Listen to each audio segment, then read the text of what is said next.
We got more people joining as we go. As you come in, if you could just let us know where you're coming in from. We recognize some of these names and faces. Yeah, Jen's coming in from Alberta. Welcome. Hello, hello, hello. All right, we got Miss Elise and Miss Anita. And Elena. Mm-hmm. All right, well, let's kick this off. Today we are talking about beyond doubt. And this is a really great topic for me right now because, we're finishing out the year. And so that usually means that, you're reflecting on the things that happened this year, or you're reflecting on the things that didn't happen this year and doing a little bit of like lashing yourself, right? And starting to plan for next year, right? And so how many of you, by show of, yes in the chat, how many of you have a goal or a target or something that you asked for this year that you didn't achieve, and you're going to go ahead and put it back on the I want it list for next year? And if you want to share what that might be, it was like maybe it's lose 10 pounds, or maybe it's I want to find 10 pounds. You want to find it? You can have some of mine. Maybe it's a business goal that you have. Maybe it's like a speaking, opportunity or something like that.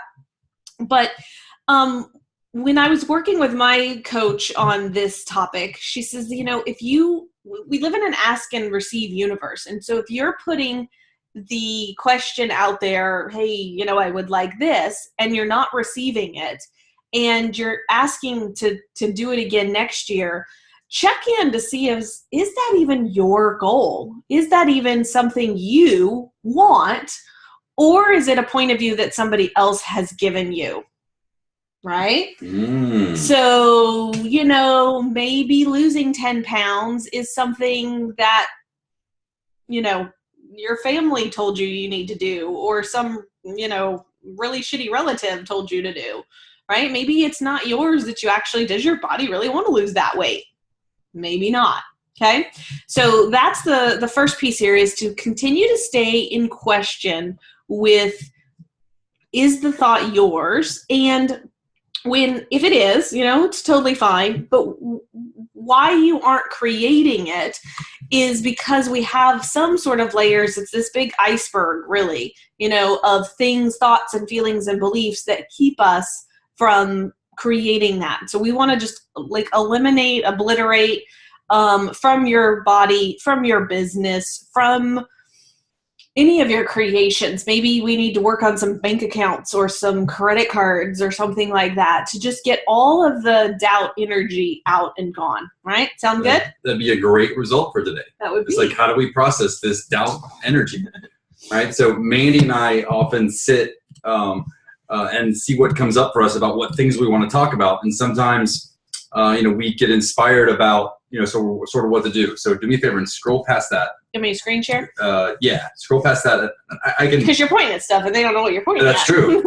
And when you do, then let's pass down past that. So in getting started for this, I made some notes, and as you guys know, Ron made notes. This is often something that is unstructured. But the part of the reason why I wanted to work through this, past that first graphic, go down to the first, what is doubt?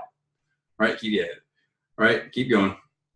Right. So what I wanted to help you understand is that doubt is a word, right? And everybody can understand that doubt's a word, right? And the reason that we work through this and we make such a big deal about something so simple as a word is because it has broad implications for how we're living our life. So we're trying to reach in and explore what this is so that you understand the power that we're proclaiming when we just clear this doubt energy. I want you to see that it is rooted in everything that you're creating and everything that you're about. And that's why this can be such a powerful outcome. So in this case, when you look up the original definition of what is doubt, it says it's a feeling of uncertainty, a lack of conviction. So let's just look at the words that are associated with doubt, right? Feeling, uncertainty, lack, conviction, indecision, hesitation, suspicion, confusion, right? Fear and be afraid of, right? So it's like doubt is like the friendly cousin of all that shit, right? That's what you're talking about when you're holding that in your hand, right? When And I want you to now recognize that it's just a word, right? It's just a word, but with that word, you have all of that intention just dripping from it. And that's why we got to get in and sort of clear out and clean out what it is that's going on with this word. At the same time, if you go back and look at the origin of the word, which is often where we love to look, because this gives you a more crystallized understanding of what this word has meant to mankind and womankind and humankind over the longer period of time.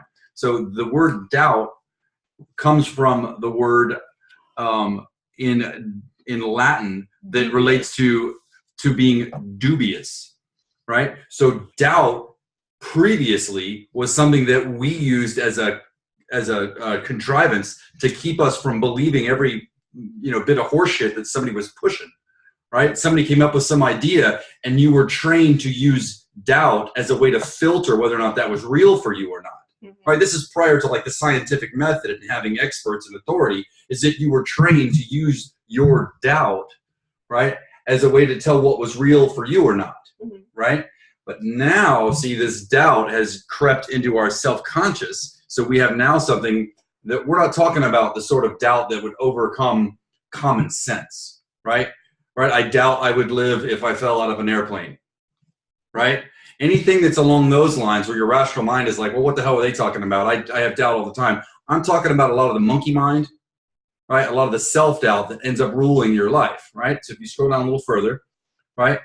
Doubt is a condition, right? And you saw in the definition, it was resonating with the word fear, mm-hmm. right? So fear on the power versus force scale resonates at 100, right? So you can see that in the yellow, if that graphic's a little bit small, in the yellow part of that cone. And something else I looked at gave it like it's a little higher than fear. Doubt is like 110, right. As opposed to fear is 100, right? So you're feeling better if you're doubtful, right? But if we can get you to desire or anger is actually a better feeling vibrationally than the doubt is. For those of you who aren't familiar with this work, this is Power versus Force by David Hawkings. Great book if you haven't read it and you like to geek out on this stuff. I'll get you the Amazon link for that later.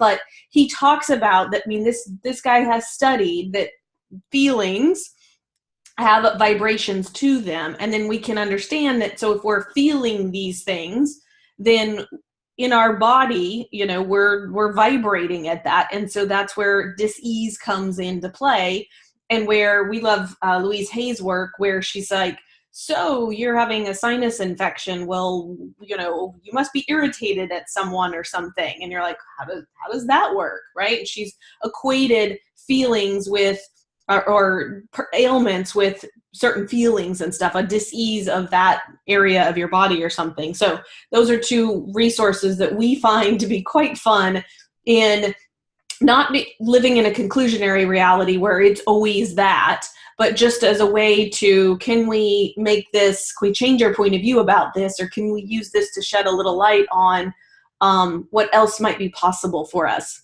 Right? Yeah. So if you can give us a hashtag yes that you're following us so far. I know we're moving rapidly through some stuff. I've got some additional material. Then we want to open this up for questions. I'm just trying to give you a baseline for sort of how we go about rooting out and why rooting it out at the very base of what it is and what it means and how we perceive it.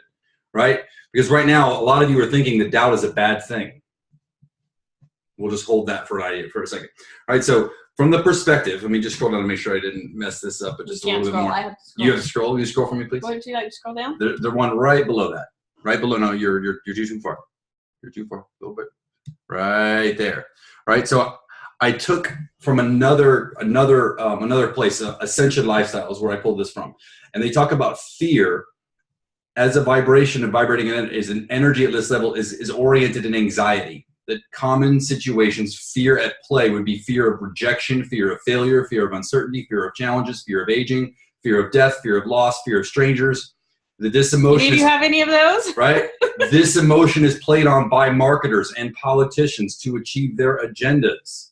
Fear leads to paranoia and could turn into an obsession. At this level, one views everything uncertain as fearful and thus undergoes the state of withdrawal. Thus, fear prevents us from personal growth from taking place. So when we go back to, is it yours, right? Even the goals, the doubt, is it yours? No, right? How many politicians and marketers have given you these points of views, have given you these aspirations?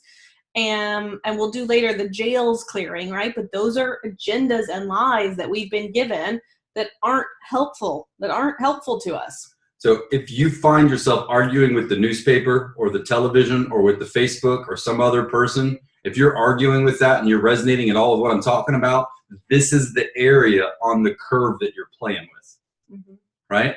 So now that we've given you an idea that this word has an intention and it's layered in it, and that there's an energy related to it, and this energy is something that we can measure, right? As a vibration, we can measure it, right? So what is doubt? Doubt is an energy, and it's in thought form, right? All of your thoughts are an energy, right? You create this doubt, right? Because you have a certain set of beliefs that you're operating from. That's why you're creating doubt, right? Doubt is a thought, and a thought is a product of thinking, right? That you're in your head. A thought is a function of the mind, primarily the subconscious nuclear reactor of thought production. Your subconscious mind is 1,000,000 times more powerful than your conscious mind. And I'm not speaking in hyperbole, right? The purpose of the subconscious mind is to narrow down the tasks that the conscious mind must juggle in order to function and be, right? And the example that I would give you to make that point is if you've ever seen a small child learn to tie their shoes or learn to walk, because their subconscious mind doesn't have a pre-organized program to understand the thousands of muscles that are firing in order to complete those tasks. That's why they're going slow and why they make mistakes and why they're learning. But once they've learned that, they never make a mistake again. People don't just fall down all the time, right? Their subconscious mind just fires all of the muscles required to do it. All your conscious mind does is says, I want to move towards the door. And your subconscious mind takes over and talks to thousands of muscles and millions and trillions of cells to move you to the door. All right, so the subconscious mind is what we're working with when we're working in this doubt energy. All right, so is everybody following me? Do we have a hashtag? Yes, we can keep going. Right? Anita's got the book. All right, so everything is energy. Yes. Right? Doubt is an energy in thought form, right? And the beauty of this is, if it's a thought that's based on a set of beliefs, right? You haven't always believed the same thing your whole life, right? You have often used a phrase that you never really considered like this, but you've changed your mind.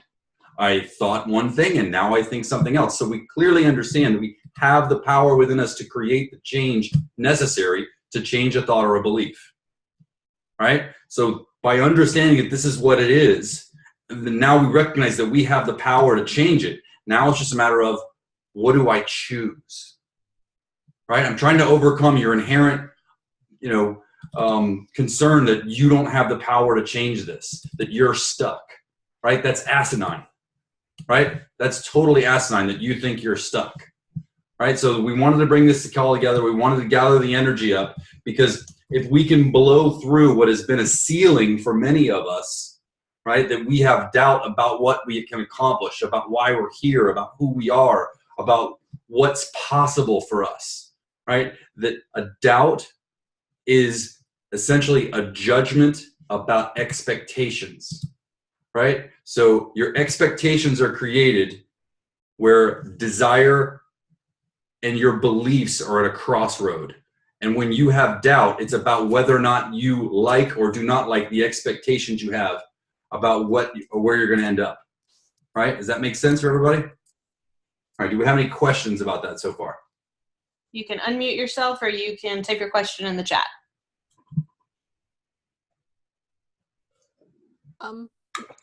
It's Anita. Ron, can you explain that one more time about the expectation? I like or not like, and I kind of lost the train on there. Okay, so an expectation is at the crossroads of desire and belief. We could just sit with that for a minute. It's one of those that's a pull quote from Abraham Hicks. All right. Expectation is at the crossroads of desire and belief. Right? What you expect to happen is a combination of what you want to happen and then what you believe is going to happen or what you believe is possible. That becomes your expectation. And to get into like the mathematics of it, and I've not done math in a very long time, but play with me, right? So we have the crossroads of the desire and expectation, right? Mm-hmm. Okay. But when we're going to that particular intersection of where those two things are, right? That's where we've solidified it into like one possible reality. And in the quantum world, which is where we play with magic, right? Where there's no time and no space, then there's infinite possibilities there. So it could be anything along that desire and expectation spectrum that could be the reality that you create. Right? So you're looking at, like, he's explaining things in this like cognitive way. Mm-hmm. And then we're just so that you can kind of understand in a minute when we unhook all of it and ask and show you some tools to use that, really obliterate doubt. You understand that you have this doubt because you have some expectation, you have some solidity around some expectation and some desire and some combination of those two things. Right. Did that help out? Yeah. So if you recognize that doubt is a form of thought and you can change a thought, then you can change doubt. I need to concretely lay in the fact that this can be changed. That this is something that is of you. It is not from the outside world. Doubt is not put upon you. Doubt is something that you create. And I need that to resonate home. Everybody needs to understand that any doubt they have is coming from them. Your mother did not do this to you. Right. She may have trained you to do it really well, but you are doing it to you. And once you know that you're doing it to you with conviction, then the next parts of these processes, just let it all fall off of you.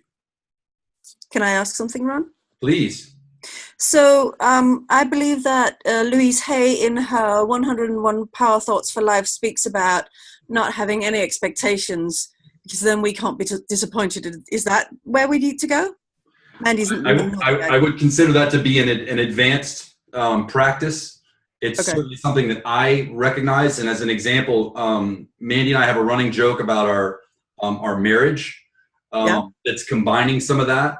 And the point of this joke is that I need to manage me and she needs to manage her. And it's something that we picked up from Abraham, which was, she has a story where she says, if I were going to have my marriage vows, mine would be, it's going good so far. Let's see how it goes. We'll see how it goes tomorrow. Let's see how it goes. Knowing that I have to maintain my highest state. And to do that, I need to release any attachments that I have. In this case, any expectations. Mm-hmm. For someone that's in an emerging in their spiritual practice, that's maybe on the borderline of a victim versus creator, right? This idea of attachment is, it's very difficult because they see attachments like oxygen, that it just is, and they don't see necessarily that they have attachments. They just see it as a way of life. So I would recognize and say yes, but that's a fairly down the road sort of concept. Does that make sense? Yep, absolutely. Okay. I just, because I'm listening to her, that, 101 Power Thoughts, and it just got on, she says that the things that are important to us at the time will stick in our subconscious. So that one obviously stuck in mine. And then you were speaking about it. So that's why it resonated, I guess. And so as another example, because I love part of what Mandy and I do and we enjoy so much is we pull not only from our own wonderful consciousness, but we pull from the masters that turn us on, and we try and succinctly provide you the best of the best from everything that we're able to divine. And one of the guys that really stood out to me in 2017 is a guy named Kyle Keese, who's essentially a stand-up comedian. And he's doing transformational work. And he had a lady up on stage, and he was making the point that she has judgment within her, and that he can expose that judgment is within her. And the example, the way that he did it, is he called her a dirty, fat old man. And Okay. he said, when I call you that, you just look at me like he's fucking crazy, right? But if I said, you fucking talk too much, right? That has a different set, and that might land, right? You need to lose 10 pounds, right? You're not that bright. If that lands and you feel something, that's because that idea exists within you. But if I called you a giant purple dinosaur, it's not whether or not the words are mean, or whether or not I have a negative intention, or I raised my voice. When they land, that's an indication that you hold that. We were speaking about this the other day, you and I, weren't we? Yes. And to reflect it back in the opposite of what I heard today from Michael Beckwith, right? He went through an exercise where he said, imagine somebody who has something that you desire for you, and they hold that really well. I would like more of fill in the blank. And he had you imagine that person and feel that celebration that they were enjoying with that aspect of something that you wanted, to see them in your mind and see them clearly and powerfully for what it was they were doing, right? And then he wanted you to see that the only reason you can see that within them is that you have that within you, that you already have it.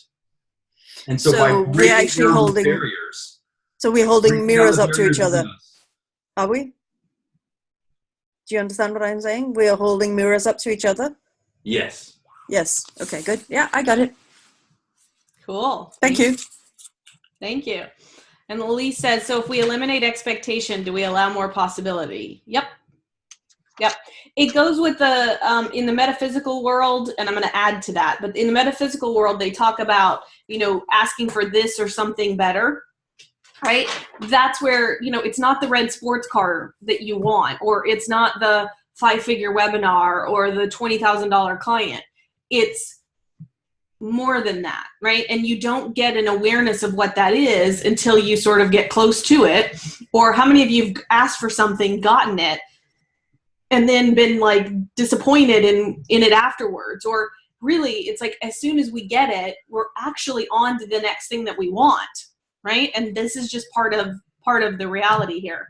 I pulled up some access stuff here to go through with you to start some of the clearings here. And for those of you who aren't familiar, Ron and I practice are facilitators in the work of access consciousness, and you can find more about the clearing statement we're going to use today at expandyouриmpact.com/access, ACCESS. And so the tools and processes, a lot of them that we teach you are from that.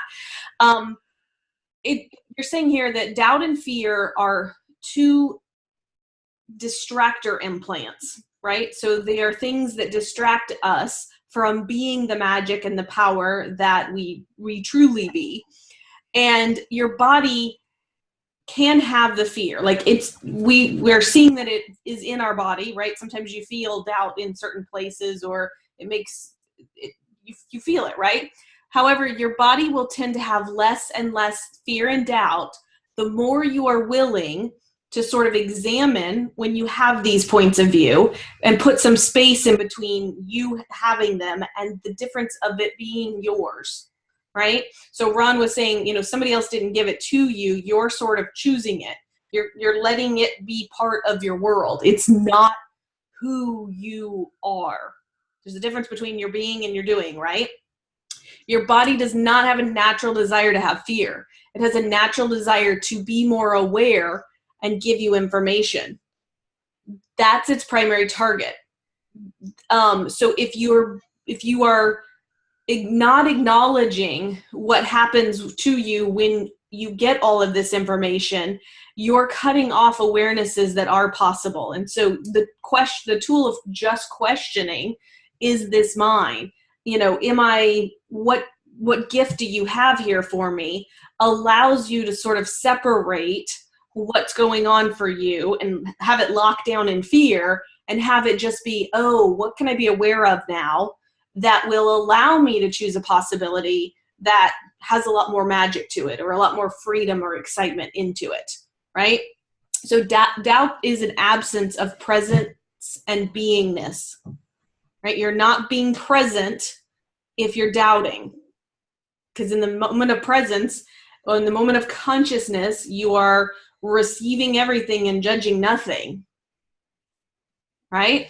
And doubt is a judgment. And when Mandy says that you're not present, that means that you're having a conversation in your head, right? You're just in your head. You're not in the moment. Mm-hmm. When you're having that quiet conversation in your head, right? That's representative of a distractor implant, a part of you that's been implanted on you that is not of you, that you can release. Yeah. So our first clearing today is how much doubt am I using to create the lack of money I am choosing? I'll say it again before we clear it. How much doubt am I using to create the lack of money I am choosing? And so whether or not you feel like you do it well or not, just bring the energy up of all of the doubt that you've played with in 2017 that contributes to the lack of money you've been choosing. And everything that is, will you destroy and uncreate it all? Yes. Right, wrong, good and bad, pod and pock, all 9, shorts, boys, and beyonds. All right. And what's stupidity?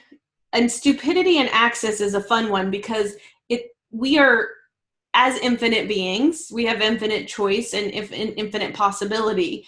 And what we do is, by doubt, is distract ourselves from that true knowing, right? So stupidity is about where have we cut off our awareness so that we pretend that we're stupid, so that we pretend that we don't really know how to do this, when really we're just entertaining ourselves with this, the poo piles that we create.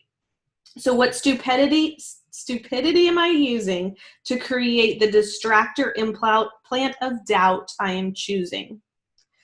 What stupidity am I using to create the distractor implant of doubt I am choosing? And everything that is times a godzillion, will you destroy and uncreate it all? Right, wrong, good and bad, pod and puck, all 9, shorts, boys, and beyonds. Anybody feel a little shift there with those two?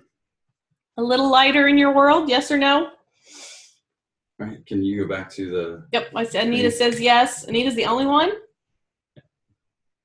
Kathleen says yes. Not much. Correctly. So hold on to that. And it's okay if it doesn't feel anything. You might just have an awareness of some more space. And if you have a lot of doubt in your reality right now, it might be that those 2 clearings we're going to put them on a separate audio for you later. And I want you to listen to them again and again and again and again at a very low level so that your subconscious can really get the clearing. Yes. Okay, you want me to scroll up where? Let's go a little bit further down on that document. See where we're going now. So a belief is a thought that you just keep thinking, right? And the example that I pulled is from the movie. You think that's air you're breathing, which is from the Matrix. And in this example, they created a program where the human was put into the program and was played by rules. But it's nothing but a program. Yet the humans was experiencing something as if there was oxygen because his mind was used to breathing in a certain way, right? Everything you were perceiving, you were used to it being a certain way. So I always use you think that's air you're breathing because you're buying whatever bullshit, right, you've been taught your whole life, right? So that's why I'm going back to the expectation is the crossroads of desire and belief. And expectation is the momentum you have on a topic or an outcome that leads to the actualization of the circumstances in this reality. You create your reality, right? And doubt is the judgment of the expectation. And I want you to see how many layers there are to that. That thoughts become beliefs, become expectations, and then it becomes doubt. Mm-hmm. Right? If you don't have thoughts, as the contributor was saying earlier, right? If you don't have thoughts, then you can't have expectations, right? So I want to make sure that we understand the layers so we can see that if we can work at just creating doubt. And now I have to go back and say, I want to dissolve the self-doubt, mm-hmm. right? Because I can be, do, or have anything, right? I can be, do, or have anything. And so I'd like to know from those on the call who are here with us live, thank you for contributing. And those who are listening to this as a recording, you are contributing as well. But where does most of the doubt show up for you? Do you doubt yourself? Type yourself in the chat if that's true. Do you doubt that the universe has your back? Right? Or that everything's working out for you, right? Do you doubt yourself? Do you doubt the universe? Do you doubt others? If you doubt you, what about you? I'm not tall enough. I'm not good enough. I'm not fast enough. So we've got, I doubt myself and the universe. I doubt that it will work out for me. You doubt that you're smart enough. You doubt that you're good enough. Reach in, guys. Cough it up. Yep, let's get rid of it. Right? This is a chance. Myself and everything that I deserve it. That's a good one. This is just a program. I doubt that I will be rich and wealthy, that I'm not good enough. I doubt that we can achieve something that we haven't achieved yet. Good job. Right? So I wonder, like, what your reality would be like if you could create without doubt. And it does come down to choice, right? But it's going to take some practice, right? And it's going to take some more clearing to continually sort of eliminate and just become aware of all the little spots that you doubt, all the little ways that shows up, right? And all the ways that they're like piled on top of each other, right? So in Kevin's case, he said he doubts that he can make this next goal because this next goal is so big, right? And so what our brains tend to do is go, well, you didn't do it before. Why do you think you can make that big thing happen? And then we go to remembering all of the times that we didn't make it work, right? Or all of the times, instead of going back and remembering all of the times that we did make it work and that we were magic. We're still here. And that we must have made it work. We did figure it out, right? So everywhere you distract yourself with all the times you failed instead of entertaining yourself with all of the times that you've been awesome, will you destroy and uncreate all of that times a godzillion for us? Right and wrong, good and bad, pod and pock, all nine shorts, boys and beyonds. So the initial purpose of this is to create awareness for you about how pervasive doubt is. Right? Everybody can feel, you can feel it. I talk about it and you could totally feel it like in the air that there's this doubt. Then you run the clearing and you run the clearing and you run the clearing to ease and create a little bit more space. And then that will, in that space, you'll have an opportunity to allow even doubt and to allow fear and to allow everything, right? Because what happens is in your resistance to fear of failure, right? In your resistance to fear of rejection, right? That's why you're playing in the doubt, and that's why it ends up being a ceiling. That's why you feel constricted. That's why you're unwilling to go be more in the world, is because you're resisting the fear of rejection. When really, if you can just recognize fear as just another thought in your mind, one of millions you have at any given moment, right? And allow that thought to be and not resist it. Bless you, right? So initially, we need you to make you aware of it, and then you're going to be in judgment of yourself for having doubt. So everywhere you're in judgment of yourself for ever doubting yourself ever, can we delete, uncreate, and destroy it? Yes. Right and wrong, good and bad, pod, pock. All nine. Shorts, boys, and beyond. So Kathleen is asking, what's he saying? And I think you're talking about the clearing statement. So the right, wrong, good, bad, all nine, pod, pock, shorts, boys, and beyonds is the access conscious clearing statement. It's on the site that I told you before, it explains it. But basically, since this all is energy, you can literally just sort of destroy it, like blow it up, make it go away, change it totally, transmorph it. So everywhere that it's solidified, everywhere that it's the right, wrong, good, bad is all explained, and it's just short speak for changing and transmuting that energy. So PodPoc is point of creation, point of destruction. It's at theclearingstatement.com, and then it's well-versed with great videos and stuff at expandyourimpact.com/access. We're pushing through this because we want to use the energy of the group, right? And then clear that, because that's a powerful co-creation that we can create right now. So how many of you view your businesses as separate from you and as their own energy, like combination, like an entity is what I've been taught to name it, because it helps me to say, oh, it's a collection of energy. Here, let me ask that same question a different way. How many of you are so wrapped up in your business that you think you are your business? How about that? Right? A lot of solo entrepreneurs feel like that they are their business. Right.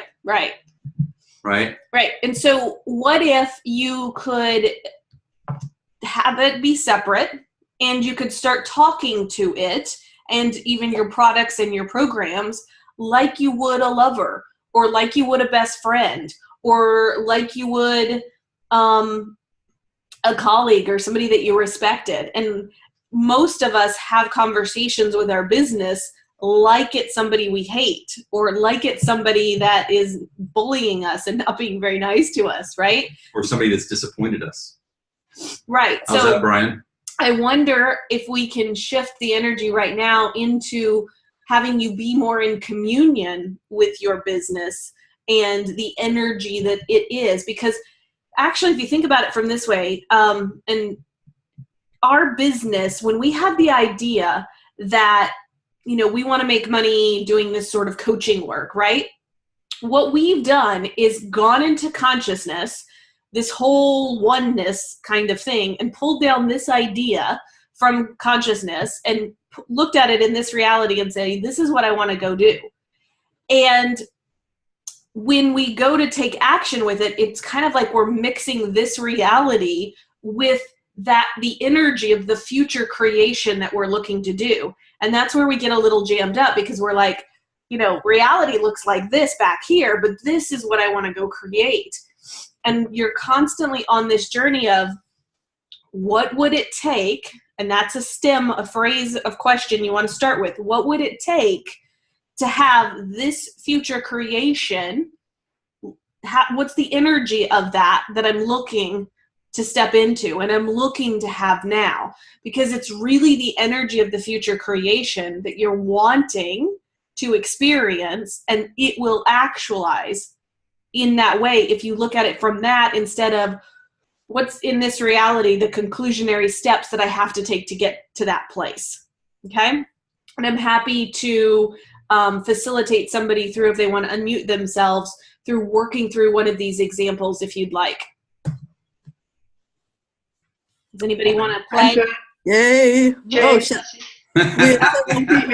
All right. Jane, let's go, and then we'll do Celeste. Okay.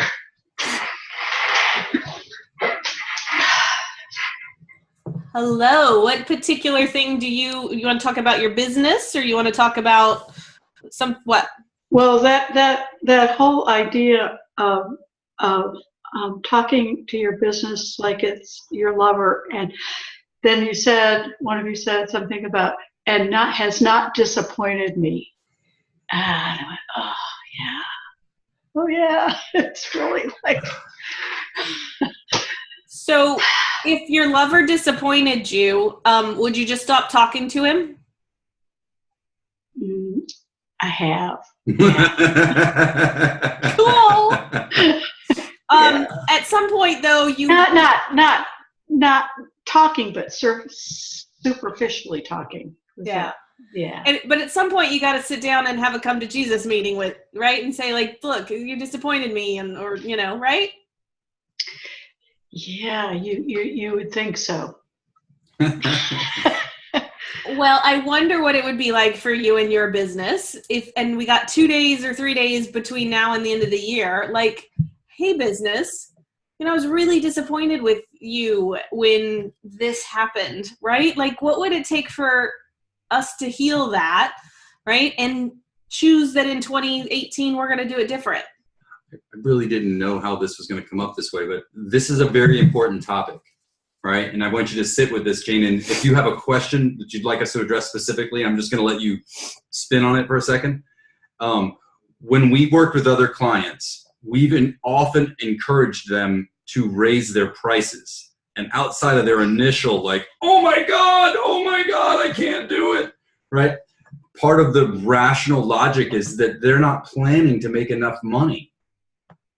Like they don't even have a good plan to make enough money. They're locked in, well, I can only charge this, that, and the other. And that's a whole framework that they have. And the main reason why I can create a very palpable argument that there's not enough money is because they don't consider the difference of what money they need and what money the business needs to operate. They're trying to operate from the same heart and the same lungs, right? And the business needs its own operating cash. It needs its own energy. It needs its own resource for it to foster and grow. Yep. And so that initial idea that that the business is a separate thing from you is no different than any artist or any creator that's ever created anything and is in judgment of it, about its perfection, about its possibility, and it must hold on to it in order to, protect or to defend it from some kind of judgment. You need to see that that business is not you, that it's its own thing, just like your child is its own thing. It is of you, but it is not part of you. If you follow me. Yes. Yes. Do you have a particular question?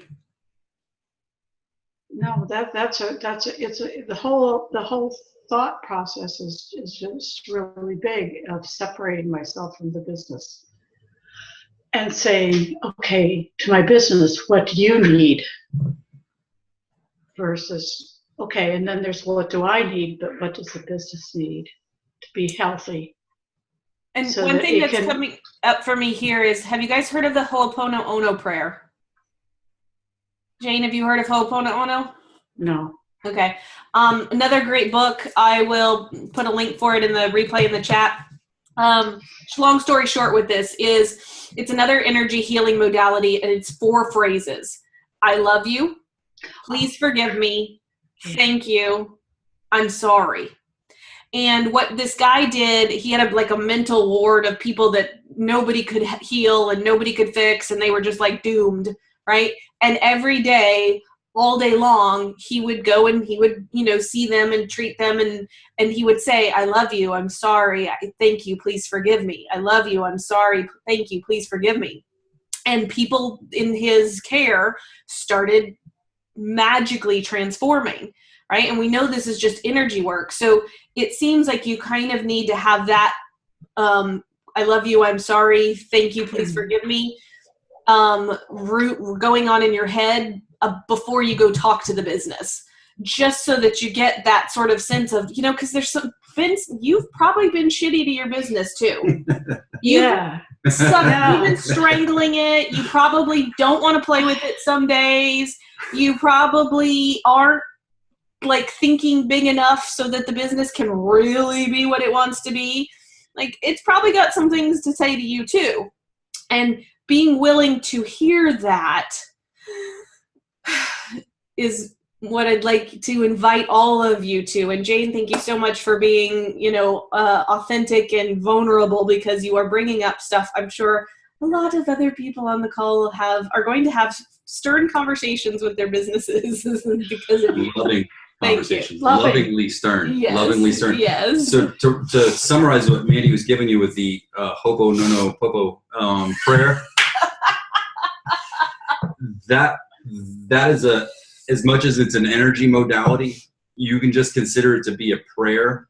And it is, the concept of it is that you're revolving in such gratitude at such a high level, at such a high frequency, that everything around you that can appear in your reality must match that vibration, right? And the reason I talk about that is sometimes we're giving you these nuggets, and if I don't show you that this is a fucking magic wand, it's not a pen, it's a magic wand. So stop treating it like a pen. It's a magic wand, right? And that prayer is one of those examples, right? You read the story behind it and you're like, wow, that guy is amazing. And now we're saying, no. You are amazing. Yeah, you're amazing, right? And one of the ways you can be amazing is demonstrated through a process like this. And in the actuality of it, Abraham gave us insight as to why Jesus had magical healing powers. Jesus only saw you in your wellness. He never saw you as sick. He kept such a high vibration that when you got within his proximity, you could only show up in your perfection. That's the only way you could arrive, right? And it's a way for you to understand how the quantum world and at the high gratitude level, how it can impact the world around you in the metaphysical, right? By the law of attraction, the only things that match the vibration and match the judgment that you hold can show up. So the judgment works both as a floater to hold you high and also as a cork to hold you down, right? So all the money in all your businesses that you are judging yourself for not creating. Can I give you an energetic pass on that right now? Can we forgive ourselves just a little bit? Can we forgive ourselves a godzillion times for that? Right? And everything that weighs you down with, we destroy and uncreate to the point of creation. Right, wrong, good, bad, all 9. Pod, poc, short, boys, beyond. So, Jane, you a little better with that concept there? You complete with that? Yes, thank you. Cool, thank you. Miss Celeste wanted to be facilitated on something?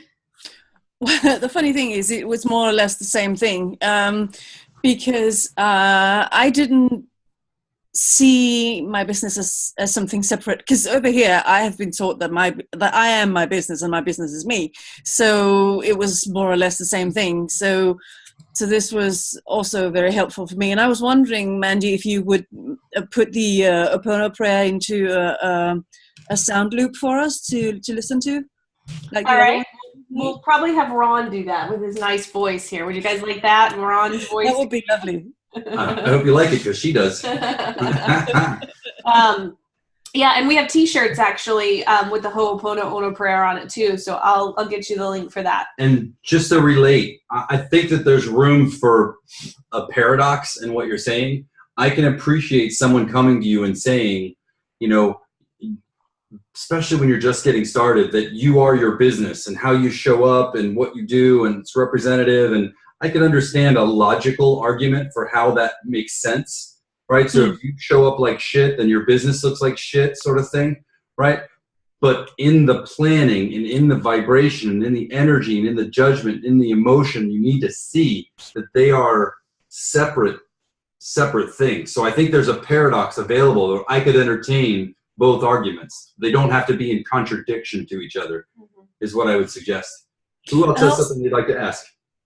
And also, there was this question, I think, that I broached in somewhere in one of our Facebook groups about, somebody advising me to lower the prices, and Mandy keeps on speaking about sort of bringing them up, and I'm like, I'm completely confused and sort of standing, not knowing what to do, because I have created this trademark package and put so much energy and love and caring into it, and the price of it, if you break it down, because the trademark process takes a year, so the 25,000 Danish kroner that I'm asking for actually disappears into nothing throughout the whole year. So actually me taking the price down becomes hurtful to me in a way, if you catch my drift. And I haven't even asked my business what my business thinks, because I didn't know how to do it. I didn't know how to address it, you see. So, and I find it difficult to, because you always speak about how does this feel or how does that feel. And I know that a lie feels heavy and a truth feels light, but I'm just not trained in this yet. So I got a fun thing for you. So I want you to get a stack of note cards, or cut up some. Don't cut up paper because you'll trick yourself. Go get some note cards or plain ass sheets of paper. Okay. No cards. Perfect. Okay. I want you to write 1,000 Corona, whatever price your program is right now on one card. I want you to write 5 other prices, 1 price on each card.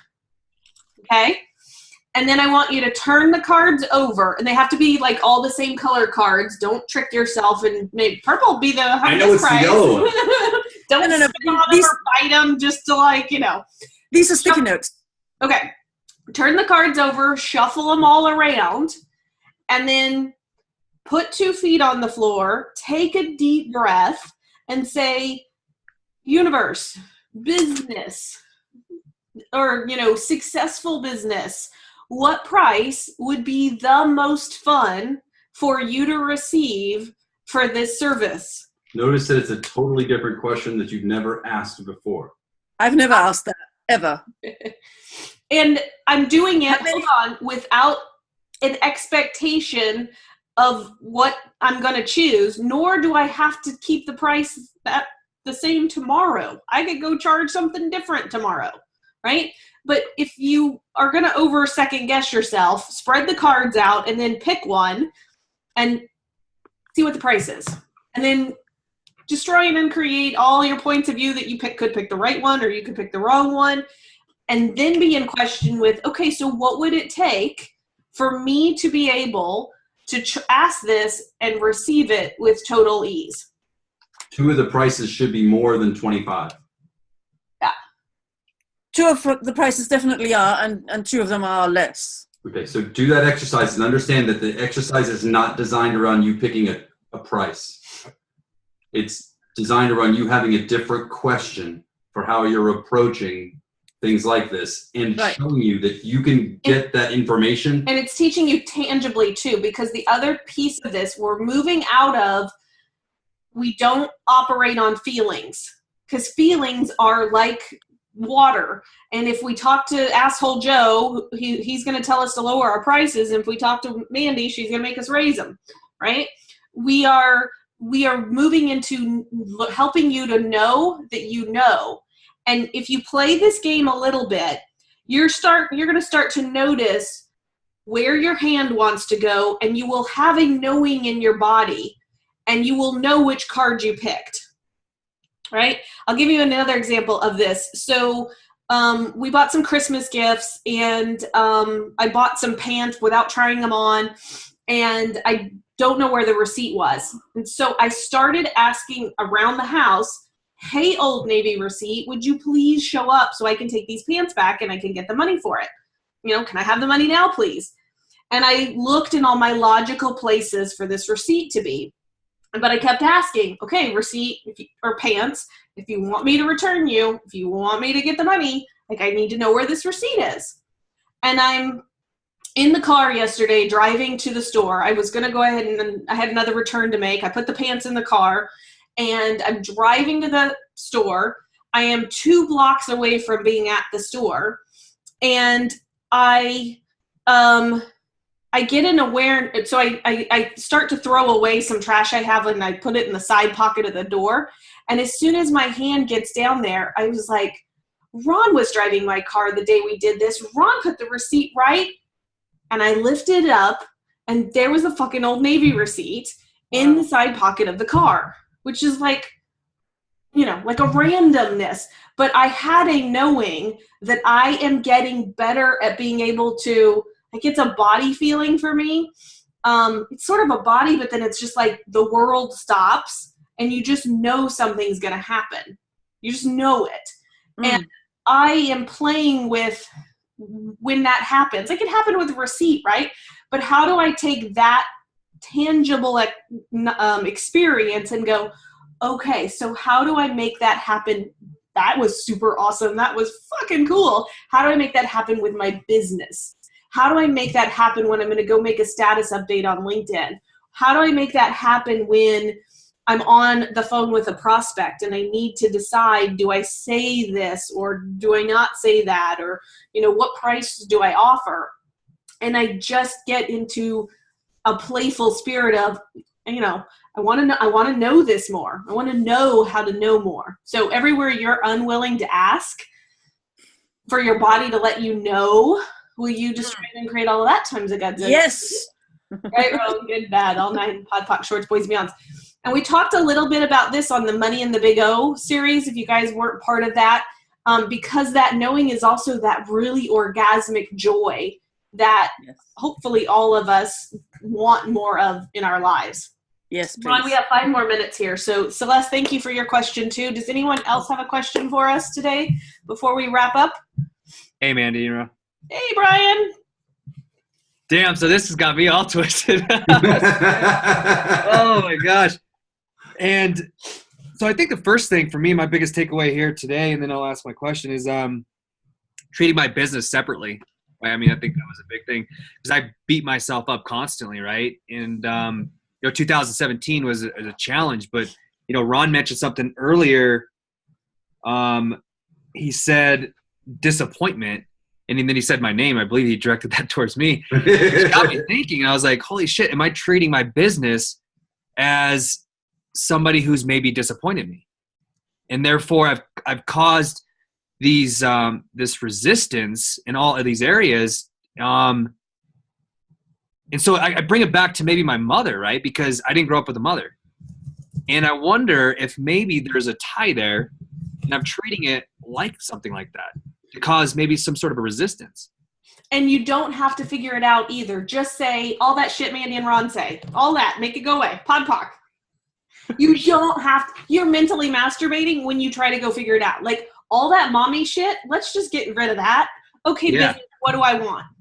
I would trust that the awareness that you're having, that it's connected to some root, is an idea that you're sourcing yourself correctly, that what we're saying has some tangibility for you, that it's sticking, and you can clear it. Yeah, right? absolutely. The fact that it's mother or father or right. whatever, it's great because then that for me just means that it resonates really, really well, that that, yeah. Right? That's what the beauty of understanding this concept of something sticking with you is. I don't know why I called you out. I think you used the word disappointment, but I know now that when I get a tell, I run with it. Like the word disappointment come up and I can see you and I know you and I know a little bit about your story now and I'm rooting for you. Yeah. Right? Absolutely. So if I'm telling myself that I have a goal of 25 paid clients in the next 90 days, that's setting an expectation. So not to do that? No. So you can still have wants, right? Right. And you still have demands. Like you need to make a demand of you that, okay, so the question is, what would it take to have 25 clients by this time? And you can add that or something better, right? And then what actions, so I make a sheet of paper with 25 little circles on it. And every day I'm going to get this sheet out and say, hey, business, what actions can we take today to have one of these spots filled? And then you're in communion with the business about, hey, but so another thing that we're going to do another call on, Anita is so awesome. She was kind of struggling with thinking she had to do all the things in the business. And the next level of separating you and your business is also knowing that you have an energetic team that is out there doing things. So Brian, you're not the only one who's getting people ready to come pay you. And most all of you have completely ignored that you have an energetic marketing team and an energetic sales team, because there's some things that are happening in somebody else's life that's making them aware of that they need this kind of help, and you're the person to go do it. And when you think you have to do all that yourself, you basically just like, no, I don't need help. I'm good. And the business is like, every email you've ever written, every Facebook post you've ever made, like people read it. And just because they didn't take action on it today doesn't mean that they won't think of you later. Right?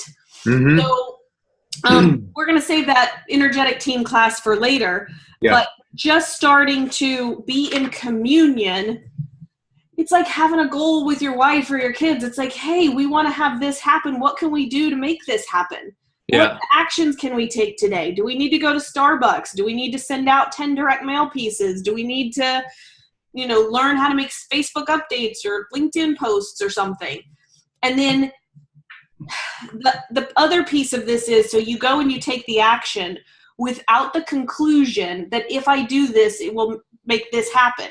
You just go about doing it. Yeah. Because it's what you were inspired to do, and it's fun. And the inspiration could be go get coffee. And the universe could be conspiring because there's going to be a martial arts marketing expert in need of services who's also getting Who coffee. spills coffee right in front of you, or right? Right. So the purpose isn't to eliminate expectations. It's just to understand that that's a natural part of your world, and to try and understand in these early stages where you have judgment and resistance. Think of it. If you can just understand that you have judgment and resistance, right? It'll give you some space so that you can start to begin to see that that's not you. And Brian, you're in martial arts, so every judgment that somebody hurls at you is like me being able to hit you, and you go back with it. You're like, you can't take clients, right? And what you've got to be is like, oh no, I see that one coming, back at you, right? You can never get off your center, no matter. And you see, oh, you think you can get me from up here? No, you think you can get me over here? No. And you're constantly in that, I am not going to be knocked down. I want what I want. What's it going to take to make this happen? Beautiful. Yeah. Okay. That's great. Thank you. Let's wrap this up with, we are ending 2017. And this also works for every fucking day, right? By the way, because whatever happened yesterday is different than what happens today. So every day you need to destroy and uncreate your points of view about your business, about your clients, about yourself, about your bank accounts, about your credit card bills, about your wife, your children. And literally, if every day you wake up and you act as if you've just met them, if you act as if this is just some new thing you get to go play with today, and you're so grateful you're getting to play with it today, you're not bringing all that baggage with you, right? So destroy and uncreate is the next tool that I want you to play with for at least the next 72 hours. And let me know what comes up for you, with that. So in the morning, before I get out of bed, it's great to be alive. And I destroy and uncreate my relationship with Ron so that today I can just see how he shows up, see how it works out. We'll figure it out tomorrow. We'll make it, all I'm doing is being today. And I do that with all of you guys as clients too. Right? I come at you as a clean slate each and every day and just see what else is possible. Okay? Cool. Anything else? How much doubt are you using to create the lack of money and clients you are choosing? Everything that is. Right, wrong, good, bad, all nine, pot, box, shorts, boys, and beyonds. What stupidity am I using to create the distractor implant of doubt I am choosing? Everything that is. Right, wrong, good, bad, all nine, pot, box, shorts, boys, and beyonds. Right. So thank you guys for being here today. Look forward to many more of these fun free calls. Oh, actually, we have something exciting Ron is doing. Because I'm not doing it. So what is this, Ron? Tell us about what you've created for us. So in a recent session, I have a class that's being birthed. And that class is a 21-day course in actualizing you. That class is called Awakening. Right? Becoming the creator you were born to be. 21 days to actualize you. We will start on the 8th and we'll run through most of January with daily exercises and videos. And we're, as we were speaking about, we're reinventing what we do this time of year. Bless you, Mandy.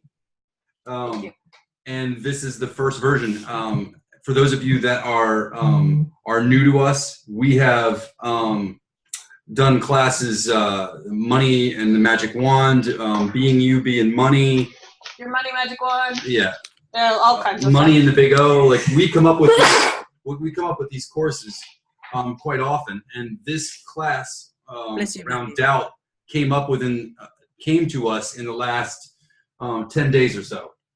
Right, so some of this stuff is still unscripted, what will be there for 2018, but I know that every 2 or 3 weeks we're going to have a new set like this. And what Awakening is my my gift in what I've been able to assimilate so far between taking work of some of the masters and then some of my experience.